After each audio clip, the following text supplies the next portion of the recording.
हरे कृष्णा। भगवत गीता की इस वीडियो में हम शुरू करेंगे 13वें अध्याय का 21वां श्लोक। इसमें भगवान कह रहे हैं कि जो प्रकृति है, 21वें श्लोक में क्या भगवान कह रहे हैं कि जो प्रकृति है ये समस्त भौतिक कारणों और कार्यों की हेतु है। यानी जो कुछ भी इस भौतिक दुनिया में हो रहा है एक तरह से प्रकृति और प्रकृति के वो गुण उसको कंट्रोल कर रहे हैं। और जो जीवात्मा है, जो आत्मा है, वो इस संसार में विविध सुख दुख के भोग का कारण है। यानी एक तरह से दो चीजें बड़ी हैं। जैसे पिछले श्लोक में भी भगवान ने कहा कि प्रकृति और जीव को अनादि समझो, तो देखा जाए तो दो ही चीजें भगवान ने बड़ी कर दी, एक आत्मा और एक प्रकृति। तो जो कुछ भी भौतिक इस दुनिया में हो रहा है उसके लिए भगवान ने रिस्पॉन्सिबल ठहराया प्रकृति, नेचर को। और जो कुछ भी सुख दुख हमारे जीवन में हो रहा है उसके लिए जिम्मेदार ठहराया जीवात्मा को, जीव को। तो ये जो कुछ भी हो रहा है ये वही एक्सपीरियंस कर रहे हैं। तो दो चीजें इंपॉर्टेंट होगी जो शुरू से हैं, एक जीवात्मा और एक प्रकृति। 21वें श्लोक में भी भगवान ने कहा कि प्रकृति ही समस्त जितना भी कुछ भौतिक कारण कार्य हो रहा है उसकी हेतु, कारण है, रीजन है। और जो जीवात्मा है, पुरुष, वो इस संसार में जो भी सुख दुख हो रहे हैं उनके भोग का कारण है। तो हर चीज जो है ये इसी पर निर्भर है। आगे चलते हैं और इस बारे में 22वें श्लोक में क्या भगवान कह रहे हैं। भगवान कह रहे हैं जो जीव है वो प्रकृति के तीनों गुणों का भोग करता हुआ प्रकृति में ही जीवन बिताता है। यानी अभी तक भगवान 21, 20 और 21 श्लोक में बार बार बोल रहे हैं जीव प्रकृति, जीव प्रकृति। अब देखा जाए तो जीवात्मा भागेगा कहाँ? जब वो भौतिक दुनिया में आ गया तो ये भौतिक प्रकृति के अंदर ही जीवन बिताएगा। अब इतनी जल्दी यहाँ से भागेगा नहीं। भागेगा तभी, भगवान बुलाएंगे तभी जब उसकी इच्छा होगी। वो सब हम पढ़ चुके भक्ति योग और सारे चैप्टर्स में।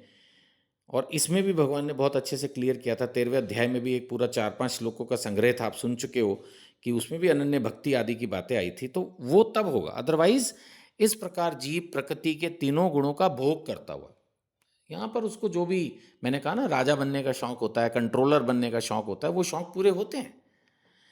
सो इस प्रकार जीव प्रकृति के तीनों गुणों का भोग करता हुआ प्रकृति में ही जीवन बिताता है, यानी भौतिक दुनिया में ही रहता है। यह उस प्रकृति के साथ उसकी संगति के कारण है, association with the material nature. प्रकृति में रहना, प्रकृति का संग, यानी उसी के साथ। इस तरह उसे उत्तम और अधम योनियां मिलती रहती हैं। उत्तम योनि है मनुष्य की, देवताओं की। अधम योनियां तो फिर आपको पता ही है, जीव जंतु, पंछी, मछली। तो ये उत्तम अधम योनियों का जो चक्र है, इसी को बोलते हैं ना जन्म मृत्यु का चक्र, ये चलता रहता है और योनियां चेंज होती रहती हैं। नेचुरली भक्ति के माध्यम से ही इस चक्र को तोड़ा जा सकता है। 23वां श्लोक भगवान कह रहे हैं, अब फिर से परमात्मा पे आ गए भगवान। इस शरीर में लेकिन एक अन्य दिव्य भोक्ता है। एक तो हमें भी भोक्ता कहा, जीवात्मा को भी, लेकिन हमें पता है कि हृदय में परमात्मा भी है। तो भगवान कह रहे हैं कि इस शरीर में एक अन्य दिव्य भोक्ता है जो ईश्वर है, परम स्वामी है और साक्षी और अनुमति देने के रूप में विद्यमान है। हमने पहले ही आपको कई बार बताया है कि परमात्मा हृदय में स्थित है। वो हमारे हर कर्म, वचन, व्यवहार, मन की इच्छाओं को पढ़ लेता है, देख लेता है, ऑब्जर्व कर लेता है, नोट कर लेता है, और उसके हिसाब से ही हमें हमें आगे आने वाला जीवन, इस जीवन में और अगले जीवन में प्राप्त होता है। सो साक्षी और अनुमति देने वाले के रूप में विद्यमान है और परमात्मा कहलाता है। बहुत क्लियरली यहाँ पर फिर से लिखा है।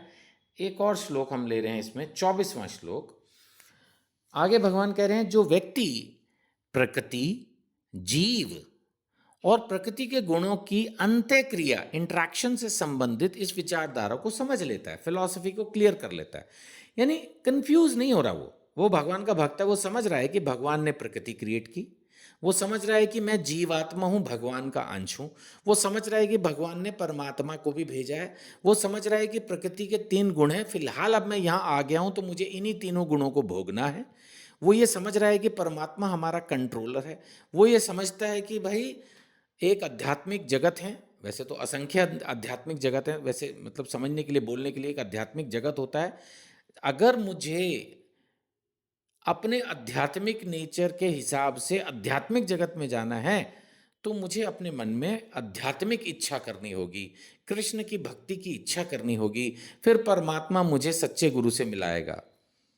कभी कभी प्रश्न उत्तर में कुछ भक्त पूछ लेते हैं कि सच्चा गुरु कहाँ मिलता है। सच्चा गुरु किसी को भी मिल जाएगा, पहले आप सच्चे भक्त तो बनिए। आपके अंदर अगर सच में सच्ची अभिलाषा होगी गुरु के पास जाने की, तो भगवान तुरंत आपको सच्चे गुरु से मिलवा देंगे। वो उनको देर नहीं, वो तो खुद ढूंढ रहे हैं आपको। हम तो एक तरह से उनके गुमे हुए बालक हैं, वो चाहते हैं कि हम उन तक वापस पहुंचे मन में। लेकिन क्या सच्ची इच्छा है? एक्चुअली हम जिस घर के, जिस ऑफिस के, फैक्ट्री के भगवान बने बैठे हैं, हमें उसमें भगवान बनने में इतना मज़ा आ रहा है कि भगवान की भक्ति में इंटरेस्ट ही नहीं है। खैर, सो भगवान कह रहे हैं कि जो व्यक्ति प्रकृति, जीव, प्रकृति के गुण, इनका जो आपस में इंटर रिलेशनशिप है, उससे संबंधित जो फिलॉसफी है, विचारधारा है, उसको समझ लेगा तो उसकी मुक्ति सुनिश्चित है।